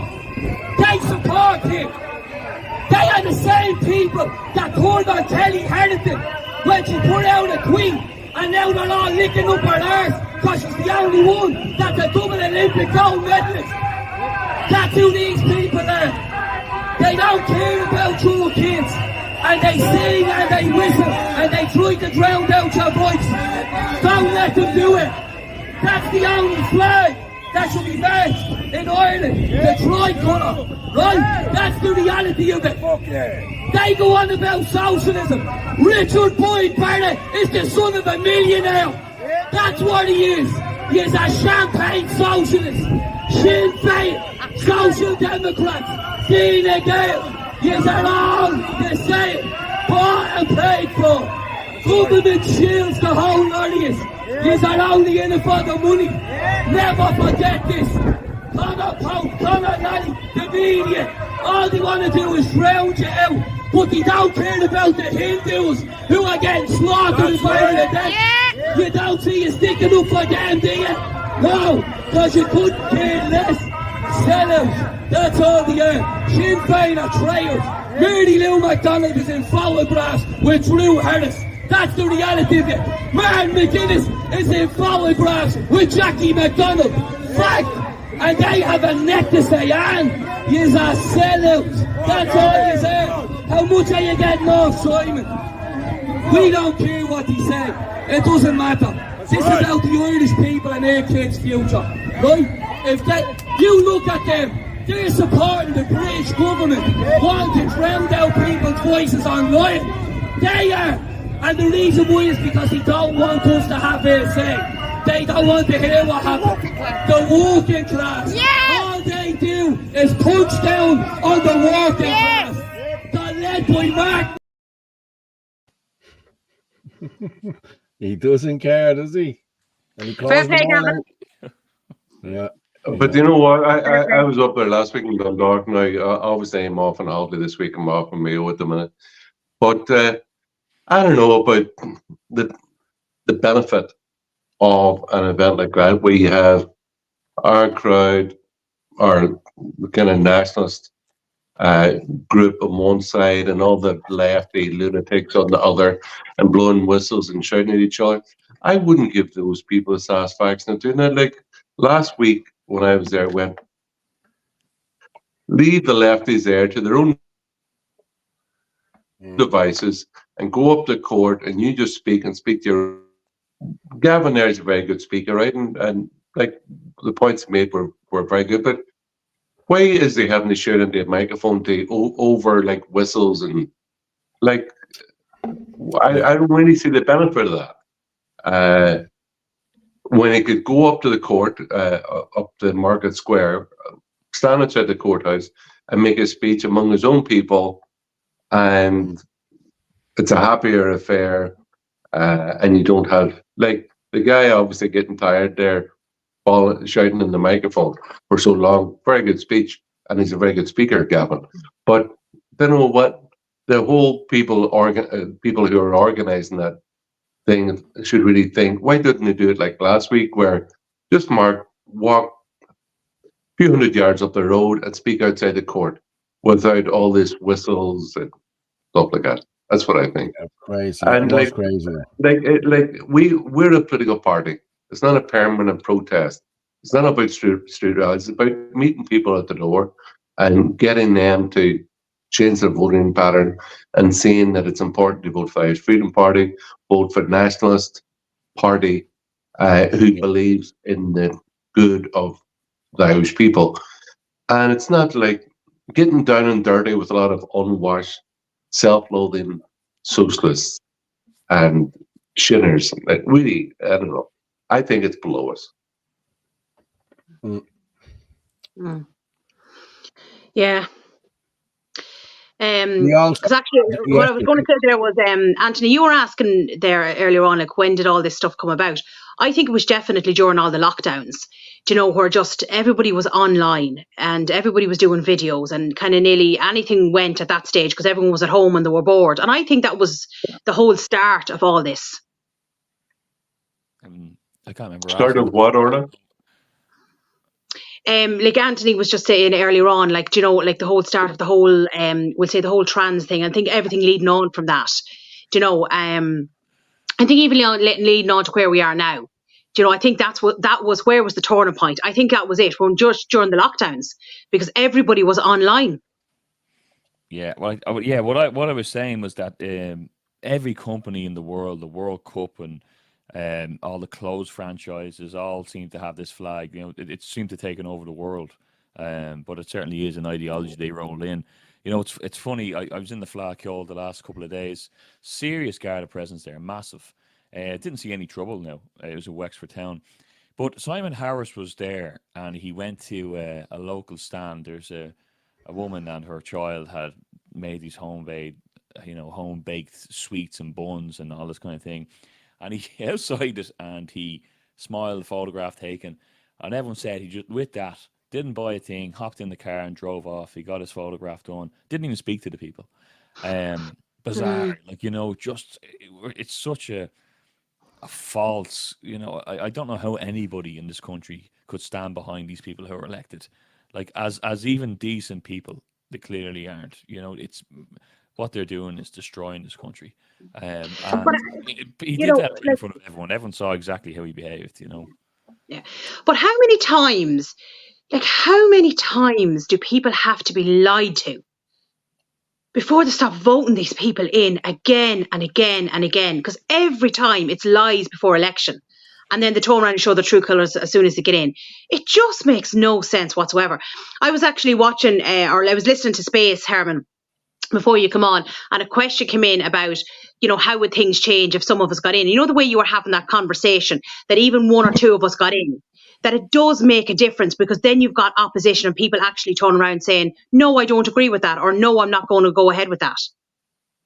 Yeah, absolutely. Yeah, like I think like for the last number of decades, we are the first clearly ideological opposition to the kind of loony left, anti-nationalist, woke, politically correct agenda that's been running rampant in Ireland without any clear political or ideological opposition for decades now. So even though we're small in number, though increasing, that it's very, very important. We've started the stone rolling down the hill. We're accumulating more people as we go. And like, look at the whole immigration thing. Like 2 years ago, you weren't allowed to talk about it. Now 75% of the general population are opposed to mass immigration. That's a sea change has happened in a short period of time, because people hear people like us articulate our arguments, see the counter from the government, all the media, and they say, you know what, that crowd are right about it. It's not smart to allow every Tom, Dick, and Harry into the country, and that we have to get up, go to work to pay for them. It's because they hear a small number of people like ourselves articulate these arguments. They hear people are hearing our arguments, saying, yeah, that's right. Yeah, I agree with that. So it's important, though we're small in number, we speak up, we campaign, and we pick up votes in the European election, and hopefully we'll pick up a number of seats to get into the Dáil and make our arguments heard. Because even in a candle burning can dispel the darkness, and hopefully we'll be able to make noise in the Dáil. Here. Yeah, exactly. I wanted to say as well, there was also a protest yesterday in Limerick, and I think Doran was at that as well. Doran was there, yes. Yeah, that's right. I've two little videos there, just 30 seconds and a minute, so I'm just going to play the first one first. This is just Doran. Our streets! Whole streets! Our streets! Limerick says no! Limerick says no! Limerick says no! Limerick says no! Whole streets! Our streets! Our streets! Limerick says no! Whose streets? Our streets! Whose streets? Our streets! Limerick says no! Limerick says no! Limerick says no! Limerick. And I've had people on to me about different things, about that they didn't want any signs, our sign. You know, I was going up to Dundalk today, and I was asked not to wear the Freedom Party jacket. You know, okay, I get that. But like, we have to have a presence at every one of these centres. We have to show people that we are there to help you out. You know what I mean?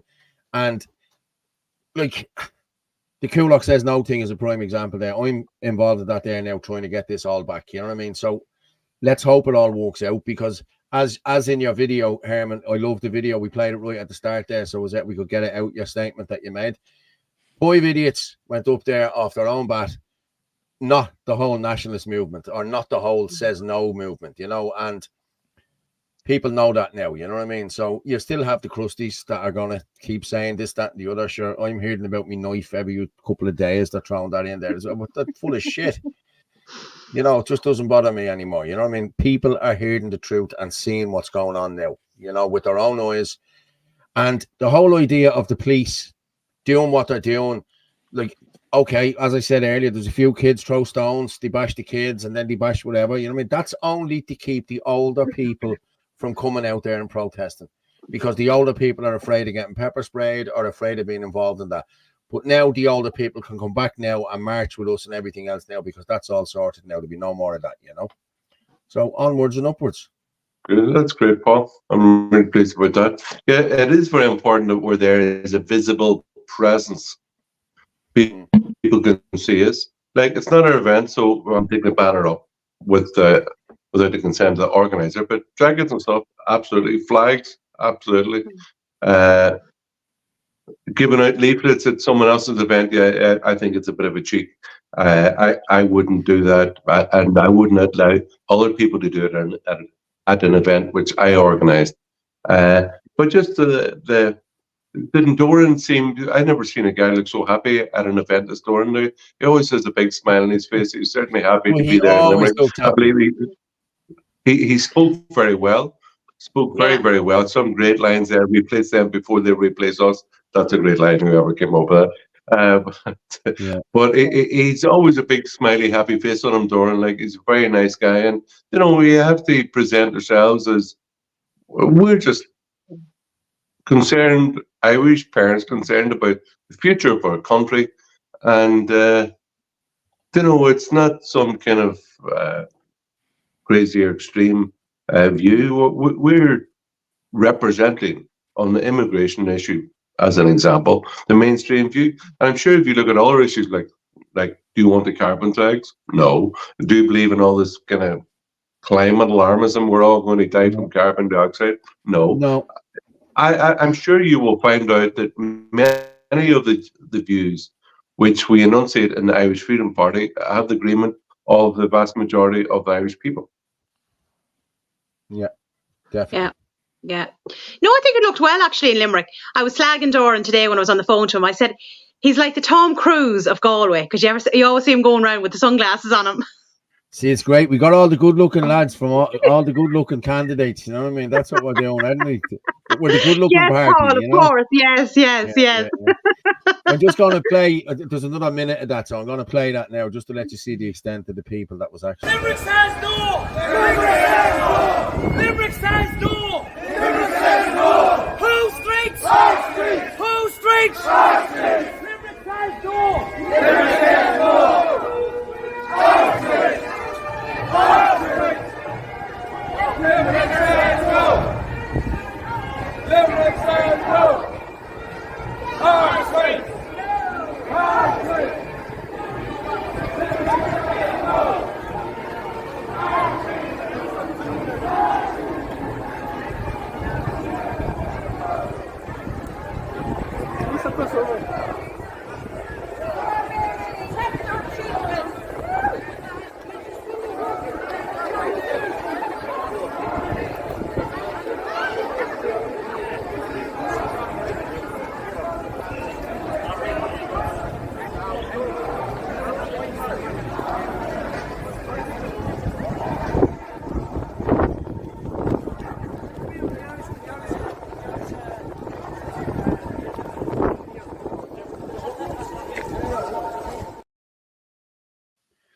That was a good crowd, wasn't it? Jesus Christ.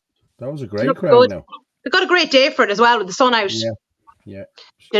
But as Herman was saying there, and I've said this several times, that I think that's one thing that IFP has is our candidates, that we're just normal people. We're not, we don't think we're better than anyone else. You know what I mean? We don't, we relate to people on a normal level, and I think that really stands out. Like, people, seem happy to come up and talk to us, and we're relatable and all that, and I think that's very important. It is, definitely. Yeah, definitely. It is very important. Because everybody, it's just normal concerned people, like, worried about the direction in which the country is going. I'm worried about the future. Yeah, exactly. And as you said, we are very approachable. People come up and talk to me all the time. Same with you, Orla. We've seen you at protests. You're always yapping to people. Anthony's the same. Herman's the same. Look, they're always getting pictures with Bleeding Herman. You know what I mean? But hey, listen, you know. Yeah. But you know, it's not just the presence either, Paul. What we're I saying. don't charge. The presence is great. But, at the moment, I don't charge at the moment.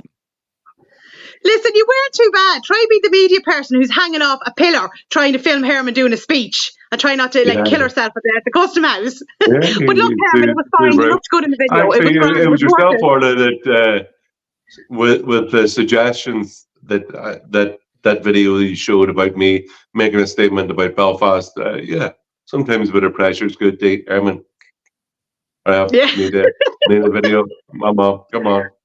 Yeah, I'll have the whip out next week. That's good. No, but it is true that, like, it's not some ideological kind of brainwashed communist that you're talking about when you're talking about the Irish Freedom Party. Like, genuinely, we're concerned about the direction in which our country has gone. We're concerned about, like, can we get the basics of a house, a job, and this for our parents, our children, and then our grandchildren afterwards. We want to know that our children have a future in Ireland. And like, I'm in a place here in Mayo. Actually, there's a very large graveyard. It's basically two pubs, a very large graveyard, very close to the village. And when I was looking at a book here, a booklet about the people who are buried in the graveyard. And this is an Irish-speaking area. And you see these pictures of old women in their shawls, and guys with caps on, and like the people who came before us, our grandparents and great-grandparents, they suffered in poverty. They had to work very hard. They were poor. They built up this country. They built the roads. They built the schools, the hospitals through their hard work, through their donations. They built the schools and they helped build the hospitals. Like, we are the beneficiaries of everything. Their hard work was a gift to us.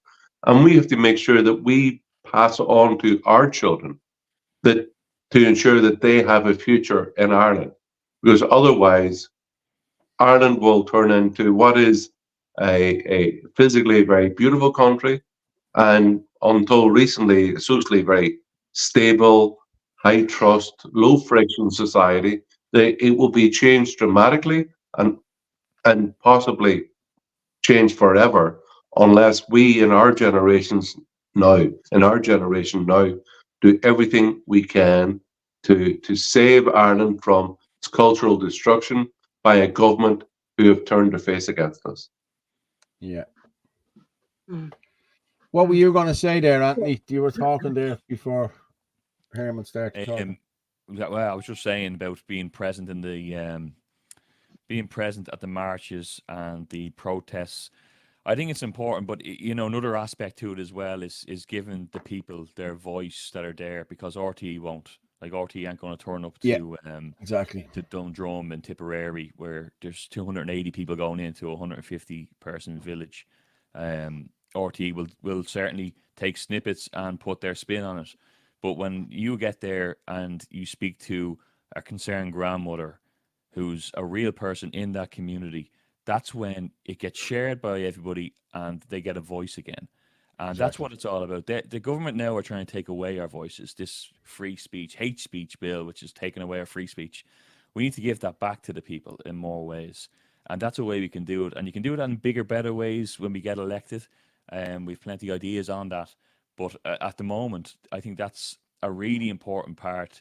The people are silenced and they need to be voiced. And I think it's important for us to say that out loud and to be heard speaking, but also to have people being speaking as well, get their voice out there. They have stories to tell, real stories of what's going on in their communities. And that's who the government is set up to serve. It's to serve the people. And they can't be silenced. They just shouldn't be silenced. And it's amazing, Anthony, you know, when you do this, because I've been with you in Kilkenny and I've been with you in Kildare. And you initially start asking them, do you want to talk? Do you want to talk? And people are like, oh, no. And then as soon as a couple of them start talking, there's like a ripple effect. And then you've got like, other ones coming over then and chatting then because they feel more comfortable. And in all fairness, we've got a really good, like the places we've gone, we've got like a very good reception, and everybody was very nice. But I totally agree. I think it's very important for people's voices to be heard. Yeah, everyone. That's it. Well, that's what we do. When I go to any of these protests, even if I'm live, I'll try and do a couple of interviews, and you can go back and cut them out, you know what I mean, and play them again. But you need to be hearing people's voices. It's no good everyone just hearing me going on about talking about migrants this and about hotels here and about vaccine injuries here and shit, different stuff like that. They need to be hearing it from the horse's mouth, from the people that's on the ground. And that's, as Anthony said, that's exactly what we do. You know what I mean?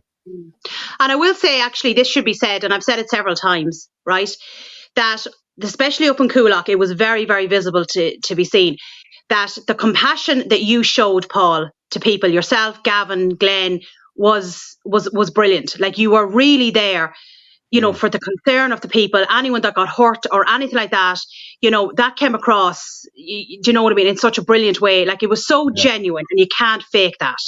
And I think that speaks volumes for us as well. Yeah, true. That's your visual pat on the back, Paul. What can be done to overturn this iPass situation, Herman? What do you think?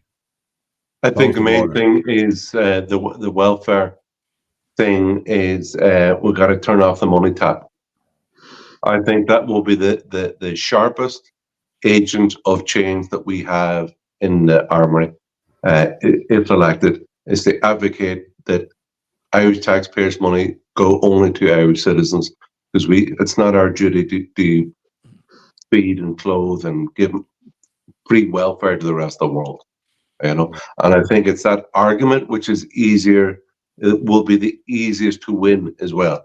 I don't think we have to bring in massive legal changes, but if we can change the whole thing about the taxpayers' money, where the taxpayers' money goes to, I think we'll be able to exert huge change. And then once many of these migrants stop getting the free stuff, they'll be out of here in no time at all. Yeah. And actually, did you see that thing there today, actually, in the Mail on Sunday, that only 1% of asylum applicants who come to Ireland and whose application had been rejected and they were to be deported, like only 1% of them actually were physically deported out of the country. The left weren't deported at all. It's a joke. There is when there's no deportation system functioning in the country, there's no immigration.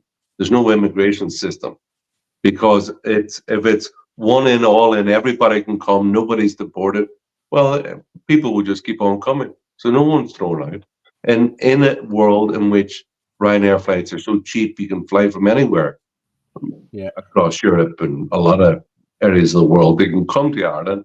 Well, it becomes a prime destination. As Anthony mentioned there about the Roderick O'Gorman, come all ye's to the rest of the world in 7 different languages. Like that was crazy and dangerous.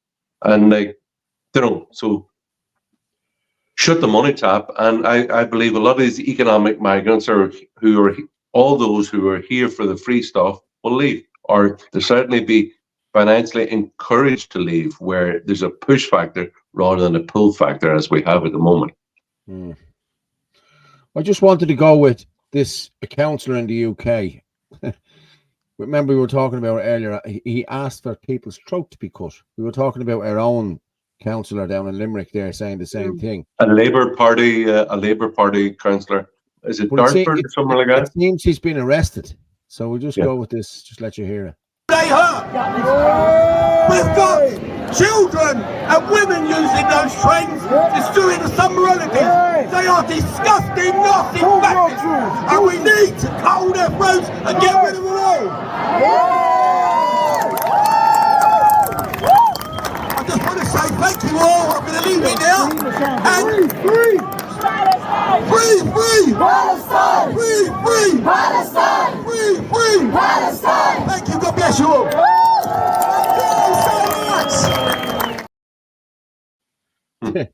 And it seems she is the Amnesty International liaison, whatever. She's one of the top people in Amnesty International, and she cheered her on there. Yeah, clapping for the guy as he says, "Cut their throats." Yeah, isn't that crazy? Look. And do you know what you need for him? The hate speech. Palestine. Sorry, what? Go ahead, Aaron. I just said, you know what you need for him? The hate speech. Yeah, but he's arrested it anyway. He has been arrested apparently. No, like that's incitement to violence, as you like that Ben Scanlon bit. It is incitement to violence when you're directly telling people to go and cause injury to others. That's incitement to violence. That's not hurty feelings. Like when you're telling people to stab people and cut their throat, that's not about hurty feelings and hurty words, which ultimately don't matter down. But incitement acts of violence on specific people, like certainly there in Irish legislation. But yeah, between that guy who's a Labour Party councillor and the guy in Limerick who's a Fianna Fáil councillor, like they need a bullet in the head or they need to cut their throat. These, like me or you said that, we'd be in jail already. Yeah. And these are elected officials. Like, this is what gets me. Like, it's absolute madness that they're allowed to get away with this. We wouldn't get away with it. That's the thing. No. If I say boo to anybody on Twitter tonight, I'm cut off Twitter and I get a knock on the door. That's what will happen to me. Yeah. And we know that's what will happen to us. But have you noticed it as well? When you're on Twitter, if you call someone an obscenity, a name, they come back and tell you on Twitter, no, you can't post that. But yet these same people that's posting the same stuff to you are able to post it. It's crazy, Yeah, but look, that's the difference. Every Joe Soap in his couch can ramble off all obscenities in the world. I guess as well, when you put yourself forward in the candidacy and we're going against this, we can't reply to everybody. Certainly not in crazy terminology. I'm not saying anyone is, but at least I don't even reply to most of them guys. But yeah, it's certainly true that if one of us says it, we'll be switched off straight away. It happened to you actually, Paul. Did it? Did you get knocked there for? I got knocked off on, was it Thursday? Yeah. There was a one giving me stick, you know what I mean? And I my post was, I posted back to her. I said, listen, the easy way to do this is just block you. I said, but I don't do the easy way. I said, I'll just leave you with enough rope. And left it at that. And he said I incited suicide. Come on, lads, because I said rope. So I appealed it anyway, and I won the appeal. So, but that's just a saying, Paul. Like, we all use that saying. Yeah, I know. Well, don't use it anymore. You'll get banned. I've one more there from the Irish Git there I want to play. It's about the far right, and he just puts it the best. Thousands take to the streets to counter threat from far right. Thousands take to the street to confront the far right. Tony Quagmire Groves. It's 2024 and the most important thing happening in many Western countries right now are the anti-fascist counter-protests. Tig, my ass is definitely haunted hickey. Every man, woman and child who stood up to the fash last night, we're all behind you. You're the future. One love. These two idiots screaming fascism, and everybody else for that matter, don't even know the meaning of the word. Every last one of them for over 2 years supported pharmaceutical fascism. Some of them still do. And when I say it to any of them and ask them how this selective fascism works exactly, all I hear is crickets. And just like during the scandemic, the mainstream media and all the establishment minions, these fools that haven't had an independent thought in their head in years. We'll call them the pseudo-left, because they certainly haven't got the values of the left of old. They're all in lockstep together. Although the fairies that exist in 2024, it's more like cockstep. Grab each other and walk along. You get the picture. For some reason though, when they're out standing side by side with a certain ideology, they don't bring their pride and tranny flags with them. Strange one, isn't it? Anyway, back to the biggest problem we're facing today. The big bad far away far right. They're so violent and hateful. How do we deal with them? They are disgusting, nasty bastards, and we need to cull their throats and get rid of them all. We need to cut their throats and get rid of them all. Is that what standing together is?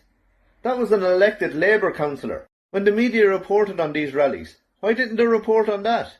The woman holding the sign there who clapped and cheered for the suggestion of cutting people's throats. She works with Amnesty International.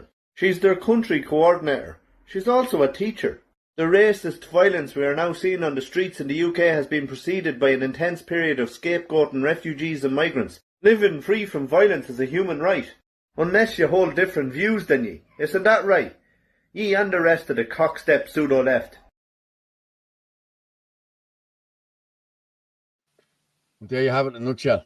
That's exactly it, isn't it? Oh, he's brilliant. That's He's it. very good, yeah. And do you know what? It takes a lot of work to do research and back it all up and check it again before you to do those videos. Like, so he's been at it quite a few years now, and he's very, very good at it. Brilliant. He's brilliant. It's a good touch of humor as well. Not like all my dad jokes. He's a younger dad than you. That's the problem. You know what I mean? He's sort of hip with his beard and all that, you know, and his little cap. Whereas we're just old now, you know. Speak for yourself, Paul. I was. Me and Herman I was speaking for. I wasn't speaking for Anthony. Anthony's only a young flip of sick of this stuff. Well, sure, Anthony's going to be Spider-Man next week, so, you know, there'll be a whole different appearance with him. Oh, A taxi driver told me he's moving to Spain, sick of what Ireland has become. Can't blame him. You were just talking about someone you were talking to the other night, Anthony said the same, didn't he? I was talking to, not saying who it was, an elect councillor rang me the other night, and he said the same thing, that if we don't get in, if a few of us don't get in this general election, that he's getting out of here, because he can just see Ireland become what the UK is now. And Dermot said that as well, you know, to us recently, and I hope that's not true. I certainly won't be going anywhere, regardless. And I'm not saying I'm not going anywhere. It's neither will I. Choices. Yeah. But you know, there's a country here to fight for, and there's people's rights to fight for, and I'd rather go down swinging if that's what the future holds. Yeah. Well, I've always said it that I think that God picked the fighters, and I've always said that. I think that's why we know what's going on, because we're the ones that'll stand up. Yeah. I won't say too much on this, but I was saying I was in the Fla last 2 nights, and they're passing the guitar around, and they played the Black and Tans, right? And I sat down and someone said, yeah, you know, a friend of mine, you always play the crowd pleasers. You know, said play something that's relevant. I said, that is relevant right now. So I'm obviously it hasn't been in Killock. Anyway, I won't say why, but I just said it's kind of relevant. Well, you see Sinn Féin agenda, it's all seems to be about the blacks and trans. Yeah, exactly. But I'm going to be honest with you, Sinn Féin will be down to 8 points by, I'd say, next Thursday. That's my prediction. I want to put up today as well, actually, you know, the support we're getting on Facebook and for the page. 41,000. No, 45,000. 45, thanks. Wow. We have now Fianna Yeah, sorry, say it again, Orla, please. Unless there's a little fluctuation, we have now bet Fianna Fáil.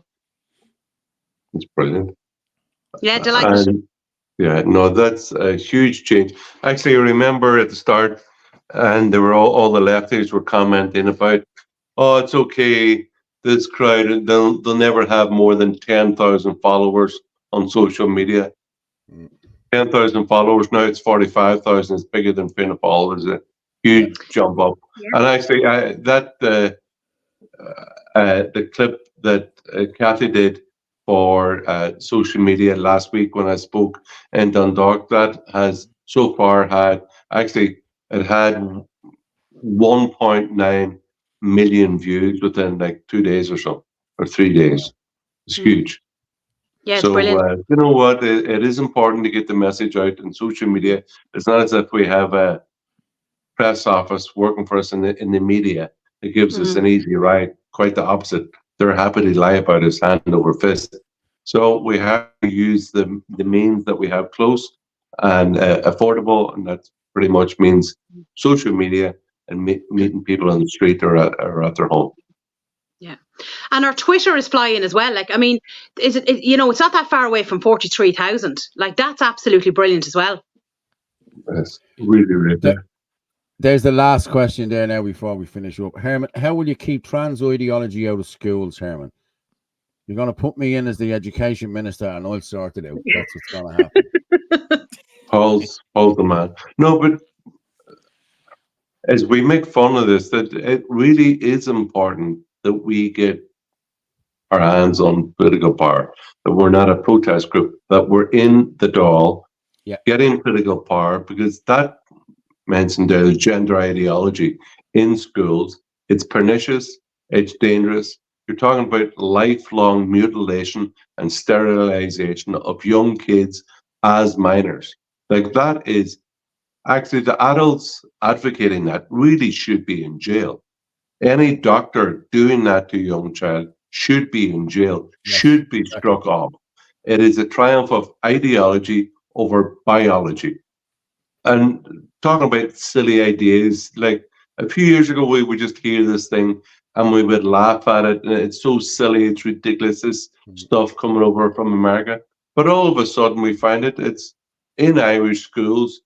It's our children are talking about it. They're obviously hear about it, and it's extremely dangerous. It's life-changing, and it's permanent. And that's we need TDs in the Dáil that we can. And you know what? One thing about getting TDs in the Dáil, as someone pointed out to me, you cannot be in government, in coalition, in government when you have independence. Why? Because if everybody is free to vote and vote whatever way they say, rather than a cohesive, structured political party, sure, everybody can vote, do as they like, and therefore you cannot come to an agreement in government to form a government because all independents just do their own thing. Well, that's the importance of being, for example, an Irish Freedom Party rather than some independent or a technical group like the Irish people, is because we have policies, we have principles, we have policies, we advocate them, and we do realize and accept that political power is transferred between political parties, not simply by individuals. Okay, everyone, on that note, I'm going to finish it up there tonight. So, Herman, I'll drop you down, and thank you very much for coming on, as always. Just wait down below there. Thank you for in having a me. second. Thanks, Herman. Thank you. Orla, thank you very much as well. Thank you. As always, been emotional, but I'll talk to you in a few minutes. Okay. It's just myself and yourself there now, kid. Thank you very much. It's been a great night now, I have to say. And, geez, we went through some topics there tonight. So, Anthony, thank you very much. Yeah, no hassle. Thanks, Paul. And I will talk to you in a few minutes. Okay. What I did want to do was, before I go off, I just want to share this screen here now. This is two ladies that, there they are there now. I shared this last week on the show. They're not politicians. They're two women, Madeline and Suzanne. They're two lovely ladies, two great ladies doing great work in the area. And if you can, they will be around in different areas. I think they're in Finglas on Monday. I'm not sure. We could find out, but you'll get them there. Everything you need to know is there. And there's all their Madeline Ebbs, 57, at Madeline Ebbs, Suzanne LC, life coach Suzanne Matthews. So get them people, get on board with them people. They will get you registered to vote. They will show you how to register yourself to vote. And thank you very much. But again, as we say every Sunday night, the truth is like a lion. You don't have to defend it. You just let it loose and it will defend itself. Good night and God bless.